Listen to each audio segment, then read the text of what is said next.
Everything that was electronic started becoming sinister. Rebecca Nelson had the feeling she was being watched. And I would see weird glitches, weird stuff happen on my phone and computers, but I would always just kind of chalk it up to, a little glitch. She had just got out of an abusive relationship. I started questioning everything. But her photos were disappearing right before her eyes.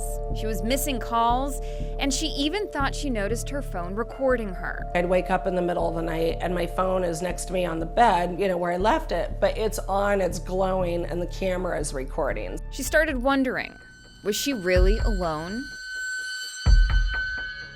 When she first met her ex-boyfriend online, she thought she had found her soulmate. But after 2 years, the relationship became abusive.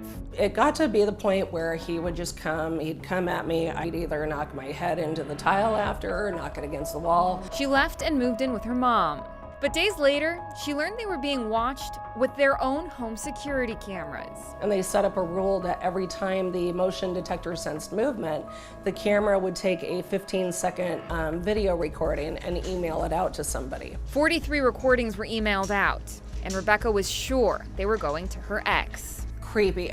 I can't even describe it. It's a wonderful tool for abusers. Doreen Nicholas with the Arizona Coalition to End Domestic Violence has seen everything from GPS trackers in stuffed animals to cyber stalking. We know that about 97% of people that experience abuse with a partner and go into a domestic violence program, a shelter, have experienced some level of technology abuse. Whether their partner has put a tracker on their vehicle, whether they've downloaded a ghost app on their phone, messed with their bank account. The technology isn't new. Any parent can choose from dozens of apps meant to keep an eye on their children.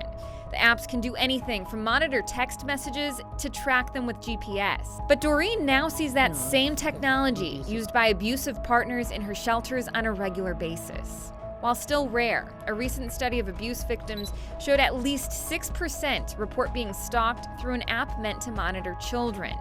13% report GPS tracking, and 6% say they were spied on with hidden cameras. Then they start to step up a little bit. Then there's spyware. Spyware on the phone has become more and more popular. Michael McLaughlin has been a private investigator for 20 years. He showed me how much power spyware programs can give an abuser. On that phone.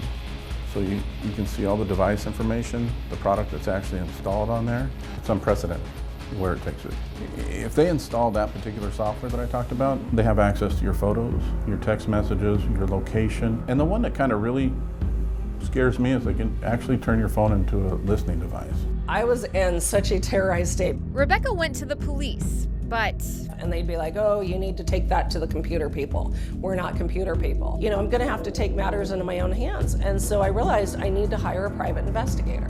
The PI eventually finding her ex had added himself as an admin on her iCloud account, and most likely at one time installed spyware on her phone too. So he had top-level access. Every single text message, every single email, everything. McLaughlin says you don't usually have to be tech savvy to protect yourself.